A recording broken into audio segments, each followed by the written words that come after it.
L'enseignement sur tablette dans les écoles et les collèges. On va en parler avec vous, Mathieu Rouault, le président du Conseil scientifique de l'éducation nationale, alerte à l'occasion d'un colloque sur l'impact des outils numériques sur les apprentissages. Le tout numérique n'est peut-être pas si bon que cela pour nos enfants.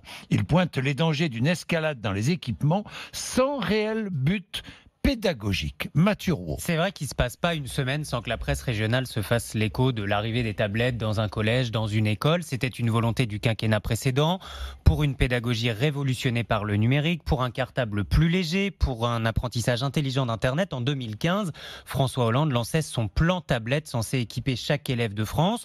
Aujourd'hui, 43% des collégiens le sont. C'est l'État qui paye 240 millions d'euros par an.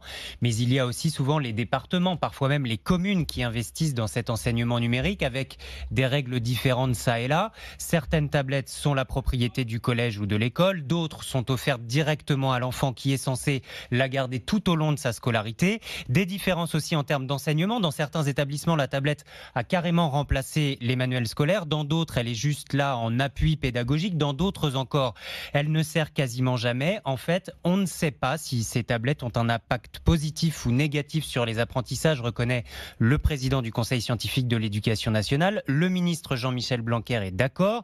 Il se pose même la question de l'enjeu qualitatif. Les syndicats d'enseignants alarment aussi sur le manque de formation des professeurs à ces nouveaux outils et sur le risque d'addiction, de difficultés de concentration des élèves, difficultés relayées par de très nombreuses études sur les dangers de la surexposition aux écrans. Alors pour Loïs Bonneau, professeur de lettres classiques au lycée Chaptal de Paris, la question ne se pose même pas. Non, il fallait s'y opposer même dès le départ en fait. C'est un produit de consommation au départ. On sait comment détourner les tablettes de leur fonction soi-disant pédagogique. Un collègue m'a dit mais les élèves font tout à fait autre chose que ce qu'on leur demande avec les iPads. Et il m'a envoyé le contenu de la tablette d'un élève à la fin de l'année. Sur la tablette, il y avait une 60aine de jeux dans mon souvenir, 2 applications pédagogiques. Et la plupart des jeux étaient des jeux qui étaient déconseillés à des enfants de moins de 17 ans. C'était un élève de 6e. Ce sont des objets de distraction. Moi, j'appelle ça des objets de distraction massive. Est-ce que vous savez à combien d'écrans un élève français est soumis au quotidien ? Non.